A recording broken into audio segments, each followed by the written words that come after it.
나만의 집짓기 노하우 26번째, 플랫폼을 통한 빌라 재건축 방법 6편, 시공사를 고를 때 파악해야 하는 정보에 대해 알아보는 시간을 가져보도록 하겠습니다. 여러 명의 소유주가 있는 빌라를 재건축하는 과정에서 건축허가를 득하고 실시 설계를 진행하고 있습니다.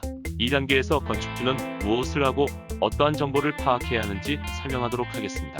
시공사를 선정함에 있어서 단순히 최저 가격의 업체를 선정하는 경우는 많은 위험이 있으므로 현장 대응 능력이나 기술 인력이 충분히 확보되어 있는지 등 여러 가지를 체크해야 합니다.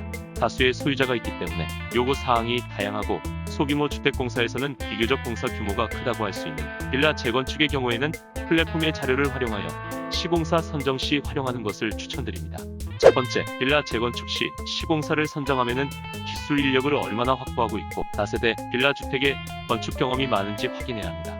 아무래도 아파트 같은 공동주택보단 덜하지만 10에서 20세대 이상의 입주민들이 같이 거주하는 공동주택이다 보니 일반 다세대, 다가구 주택보다 더 신경 써서 건축을 진행해야 하고 하자가 발생할 경우 더욱 더 문제가 되기 때문에 설령 설계상에 사소한 오류가 있을 경우 시공상의 경험으로 커버할 수 있는 내공이 있는 기술 인력이나 경험이 있는 시공사를 추천합니다. 두 번째, 공사 중에 기존 세대원들의 다양한 세대원들의 요구사항 등이 있을 수 있습니다.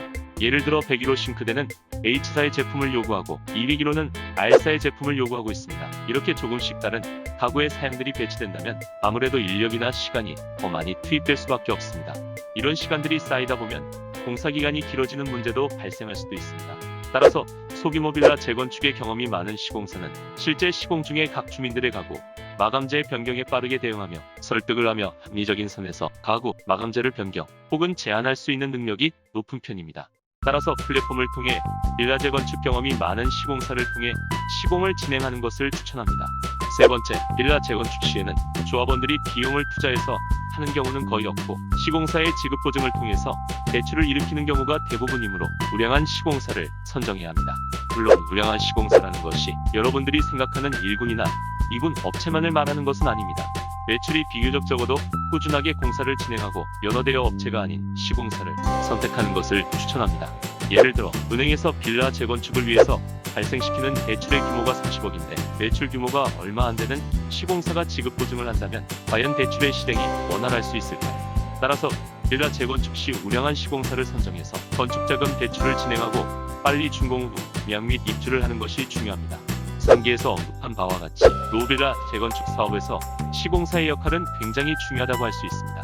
그런데 시공사가 과연 이러한 업무 수행 능력을 제대로 갖추고 있는지에 대한 정보를 얻기가 어려우므로 플랫폼을 통하여 시공사 선정에 필요한 정보를 파악하는 것이 성공적인 재건축 사업이 될 것입니다. 플랫폼을 통한 빌라 재건축 방법 6편, 시공사를 고를 때 파악해야 할 정보에 대해 정리하자면 다음과 같습니다. 첫 번째, 빌라 재건축 시 시공사를 선정하면은 기술 인력을 얼마나 확보하고 있고 다세대 빌라 주택에 건축 경험이 많은지 확인해야 합니다. 두 번째, 공사 중에 기존 세대원들의 다양한 요구사항 등이 있을 수 있습니다.